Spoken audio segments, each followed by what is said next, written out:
Okay. So now all the Buddhist teaching, of course, originated from Lord Buddha Shakyamuni. So this Lord Buddha Shakyamuni, not just inherent kind of fully enlightened person, he was ordinary person like us. So when he was as ordinary person, he experienced himself tremendous difficulties. Also he aware difficulties of others. So combination of his own experience and others' difficulty got opportunity to develop immense compassion, great compassion towards other beings. So he, from compassion, he started a path or journey. From then onward, it took like a, commonly we say like a, took 3 countless eons to completely attain full enlightenment. So main purpose, he interest to attain full enlightenment is like to help others. So how this idea coming about is like when we look, we talk about the sentient beings. So sentient beings are very much under control by our defilement or mental afflictions. So this mental affliction kind of create this karma. So we virtually controlled by our mental afflictions and karma. So under the influence or control by these two, we experience tremendous suffering one after another. There's no time to rest. So when Buddha realized that, then he says, what's the best way to help all sentient beings free from that suffering? So best way to help is like to give sentient being the perfect wisdom, because every problem that we face coming from, we call the ignorance mind. As long as we dwell in the state of ignorance, we never ever going to end the sufferings. So nothing else can help us to free us of suffering. Only one thing help us to free from suffering is the wisdom. So therefore, he put entire his life into effort to develop this perfect wisdom. So once he get perfect wisdom, so that's that we call the Buddha. Buddha is no other than perfection of wisdom. So once he obtained the wisdom, then he kind of share this wisdom to others. So how to share to others? Like every being, there's different mental predispositions. Every sentient being, we have a different interest. Every being of us, we have a different mental habitual tendencies. So means like just one type of teaching is not suitable to everyone, because we all different. So in according our needs, then Buddha taught so many types of teachings. Yeah. So generally speaking, we talk about 3 schools, like a Shavakayana, means like a person who interests one's own liberation. That person, Buddha taught the Shavakayana teachings. Then second is like a person who interests to attain Buddhahood, to help all beings. Buddha taught like a Mahayana teachings. So within the Mahayana, then there's a 2, like we call the causal Mahayana and resultant Mahayana. So causal Mahayana is more like a Sutrayana teachings. Yeah, causal means like what we say is like practice such as come later on loving kindness, compassion, and bodhicitta. So these practices like lead us to attain Buddhahood. So through cause develop the result. That's we call the causal path. And then the Mantrayana or Vajrayana is we call the resultant Mahayana. So why we call the resultant means like right at the beginning we visualize oneself as an enlightened person. So why we visualize the enlightened even though we are not an enlightened person? The reason is like our intrinsic nature of the mind.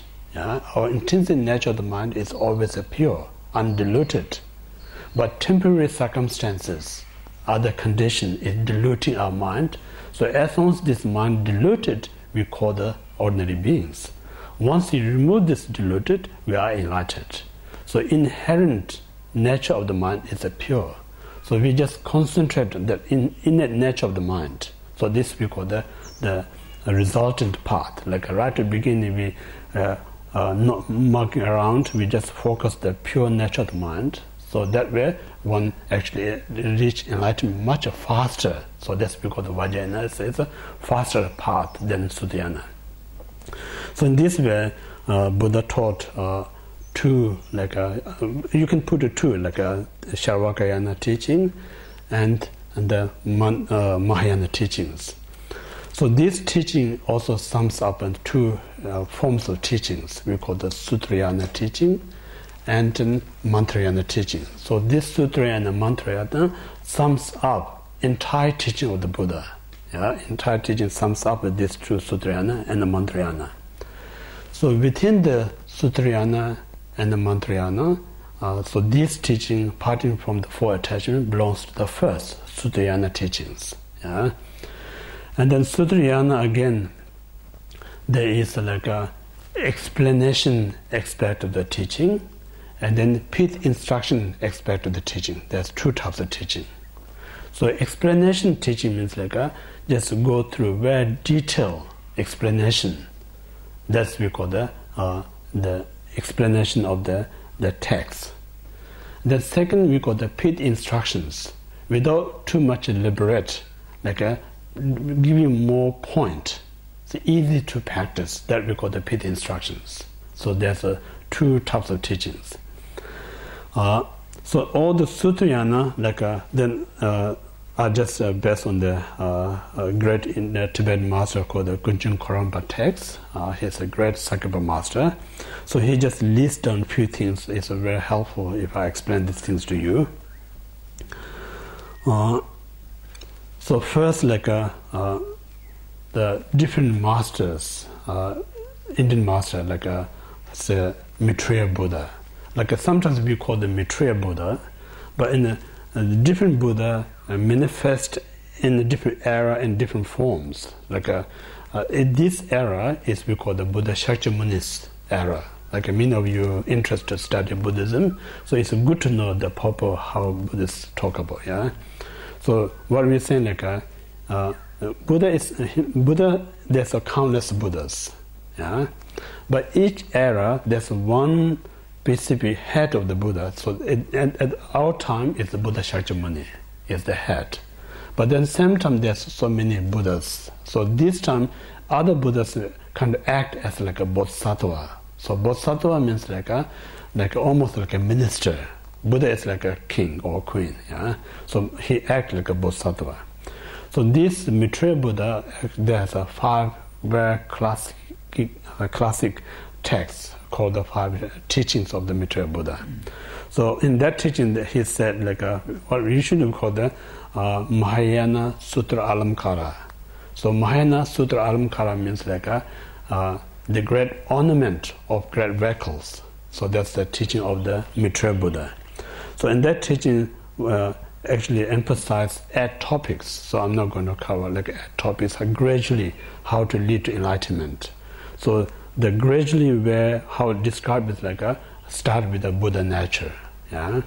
So when we talk about Buddha nature, like if there's no seed, then it's no point to put effort to develop the crops or fruit.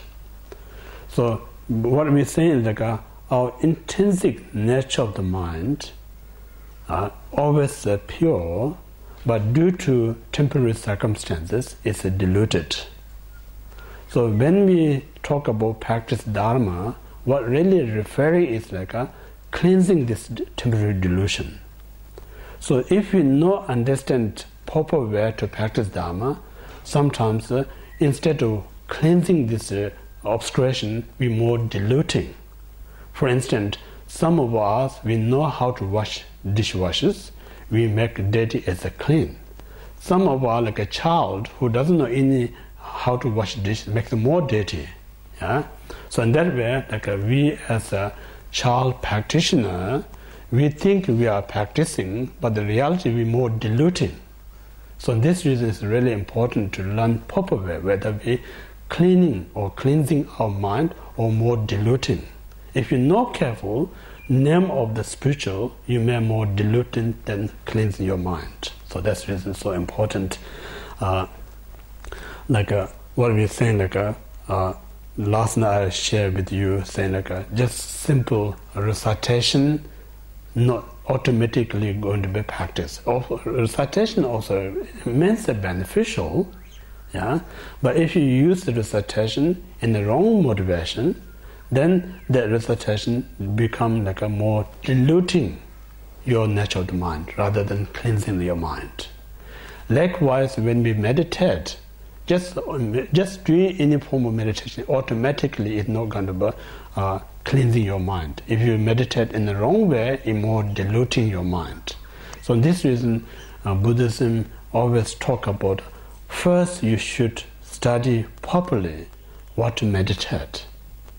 So once you have a good knowledge, very clear understanding, then it's the right time to meditate. Without knowledge, just meditate. It may be more harmful than benefit. So that's the reason study is very important in the beginning.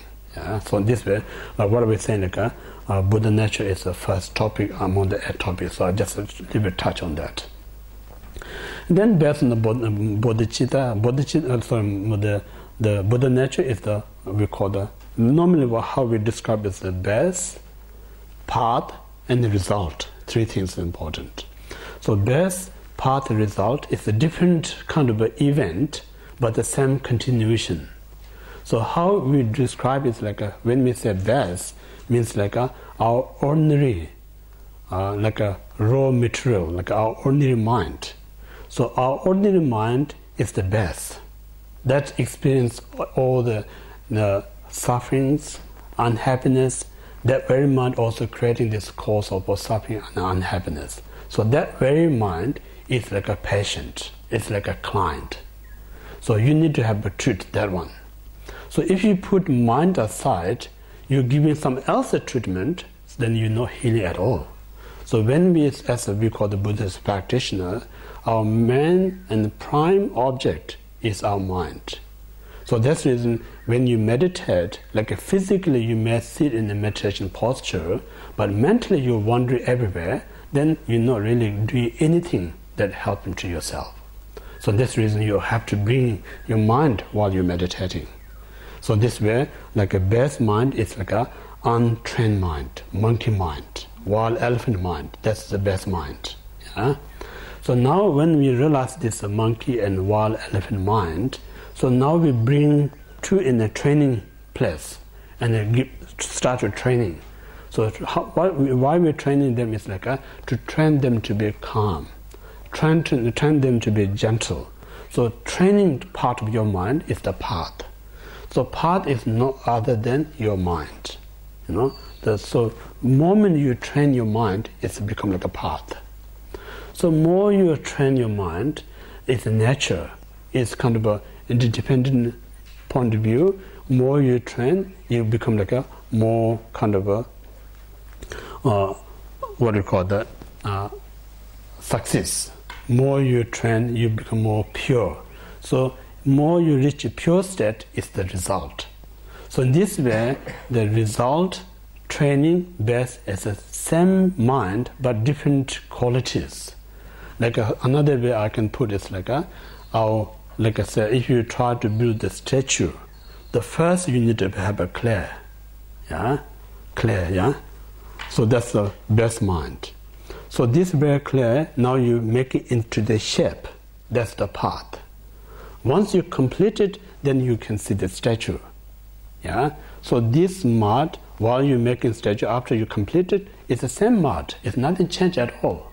Same mud. It's nothing special when it's a statue. But different, it changes the shape. Then we call them clay, creating statue, and then complete statue. So same like our mind is like a mud.